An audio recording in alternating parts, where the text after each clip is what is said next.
Hey vintage comic fans, it's Fens the Spook coming at you with kind of a special episode tonight. This is the EC episode, or EC video, where I'm going to kind of showcase the few ECs I have in my collection that are, genuine and not reprints. I'll probably actually do a whole video on the reprints at some point, because they're kind of worthy of talking about in their own thing. This is not going to be like me going off about the history of EC or anything, because that's something that, there's a lot of scholars on that stuff, so I'll just keep it to brief overviews. But for those of you that don't know, EC means entertainment comic. It is a brand of comics, or a publisher of comics from the 40s and 50s, which I think would be called the Atomic Age now. They've kind of delineated that from the Golden Age. I'm pretty sure these are considered Atomic Age. They're considered pre-code, which is the Comics Code, which came down in 1954, if I'm getting my dates right here. And basically, these are the guys that brought it down for the most part. There was a lot of pre-code horror going on, but it was mostly aping these guys. They had the really just one of the best teams of writers and artists kind of ever assembled. I can't think of anyone in the EC staff I consider mediocre, or even less than great. The EC guys are just an all-star team, and there's really no other way to put it. So we're going to kind of go through the ones I got here. They're famous. The ECs are famous for being real brutal. And I don't mean brutal like in those, the sense of those horror magazines I was showing off last time from the 70s and 60s that really go for like the gore content with like blood and guts everywhere. ECs are kind of more gory in the sense of just kind of twisted and weird. Like people get boiled alive, or, buried alive, or just really weird stuff. I remember one particular one that was a kind of a fairy tale type story. The king or something ended up getting sewn into this blanket. It was just really super weird. And they showed it, at the end of the comic. They didn't just hint at it, from the shadows or whatever. They showed it full on. And I don't know. I mean, as you say it, it sounds stupid, but trust me, when I was a 9 or 10-year-old kid reading the reprints, it was anything but stupid. It scared the hell out of me. And that's kind of what got me into horror comics, was the reprints. We had an Albertsons near our house that had these, and whenever I'd go shopping with my dad when I was a kid, he'd grab me one of the reprints, and I'd read it, and I mean, just being honest, it would scare me so bad that I wouldn't sleep sometimes. And it got to the point where my parents threatened to take my comics away because they were really scaring the hell out of me. So anyway, that's my relation with these guys. What's interesting is that, again, the Comics Code got kind of brought down because of the EC Comics. So they are considered pre-code. And this one is number 3, Crime Suspense Stories, which used to be the Vault of Horror, I think. And again, I'm not a scholar with the ECs. There's a couple groups on Facebook, and I'll put the links below, that are really, really into this stuff. And the gentleman there can tell you kind of anything you need to know about it. But this is from 1950, I believe. It's actually an Edgar Allan Poe story. Featured on the cover. I don't know if any of you are Edgar Allan Poe fans, but it's the Cask of Amontillado, the guy getting blocked in the wine cellar. The reason I picked this one up, because I don't know, honestly, it sucks because most of my ones aren't horror, but the reason I picked this one up is because it has a Haunt of Fear story in the back. The guy who drew for the Haunt of Fear, Graham Ingalls, is my absolute favorite artist. He is a master of the weird and the twisted. I definitely think that's where Bernie Wrightson got most of his inspiration from, because I feel like a lot of Wrightson stuff is very Graham Ingalls, and it's, he was, of the right age to be inspired by this stuff. So anyway, that's why I bought this one. It's got a Haunt of Fear tale in the back, and that's Graham Ingalls. What's kind of interesting about this issue, and I don't honestly know why or what the story is here, but this one is, or says, in the upper right, the little star conforms to the Comics Code.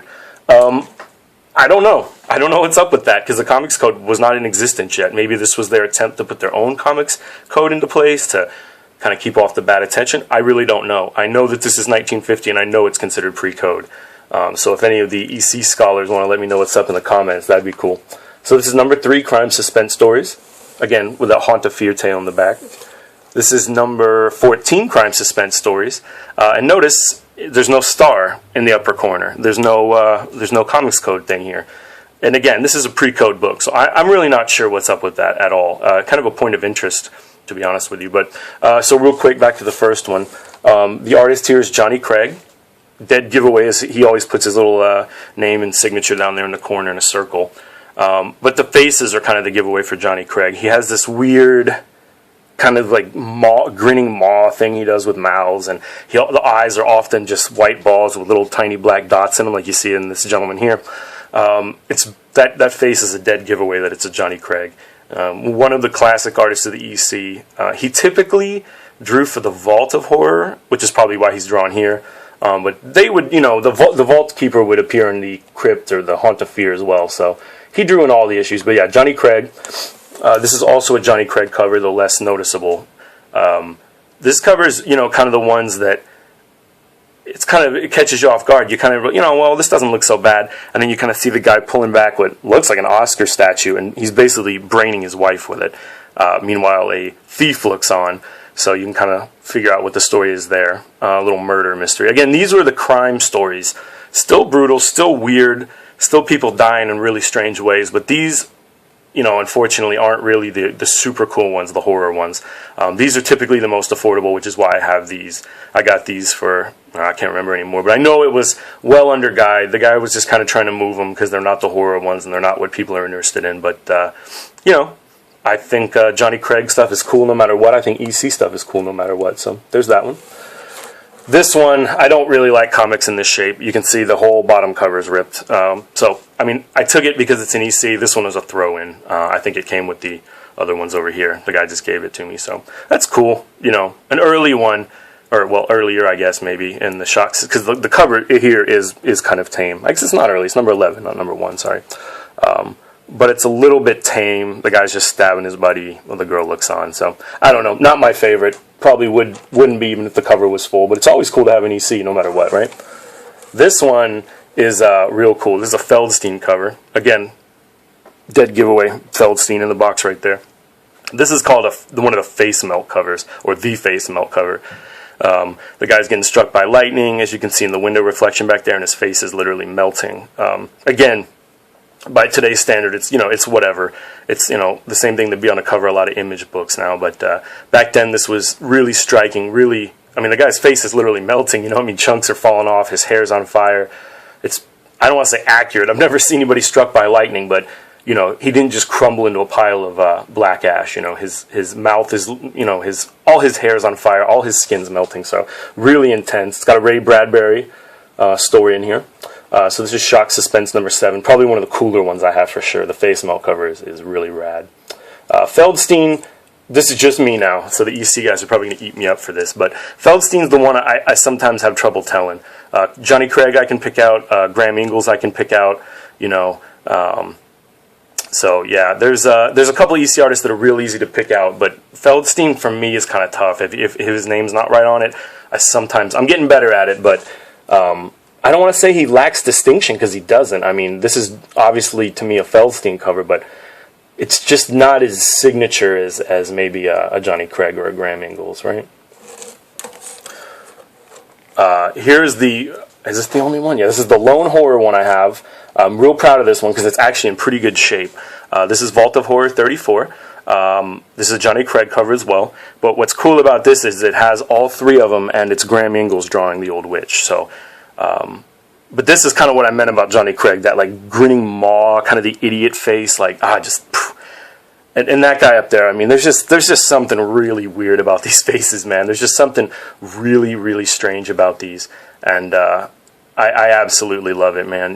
Getting buried alive, and that's what I mean about these. That's kind of what makes them weird is, the guy's getting buried alive, and it's, okay, so that's it, a buried alive story. But then, you also have these, like, 2 grinning idiots looking down at you, and that's the last thing you're going to see. And I don't know, man, it just adds this really extra dimension of just, like, twisted weirdness, So, yeah, anyway, this is the one I have. This is the one horror one I have. It's a Johnny Craig, like I said. And you can see the 3 hosts here, the Vault Keeper, the Crypt Keeper, and the Old Witch. So, yeah, this is the EC Horror. I'd really like to get more of these. Unfortunately, this line is a little bit like the Batman of horror, and what I mean by that is, everybody collects it. Everybody goes after them. These don't go cheap. They don't go under the radar. When there's an auction on these, I've never seen, well, I don't want to say never, but you almost never see them go for 1 or 2 bids. There's always at least, 3 or 4 guys trying to get the book, and a lot of people will just pay guide or more on these. So they're tough to get deals on, but maybe that's probably fair. They're getting rarer by the day. They're kind of a special thing. I mean, I really don't think this is the golden age of horror comics right here. I mean, there's been nothing better since, that's for sure. So anyway, that's going to wrap it up, guys. Give me the thumbs up, the like, the sub, whatever you want, and if you want to see more content, and I appreciate you sticking with me.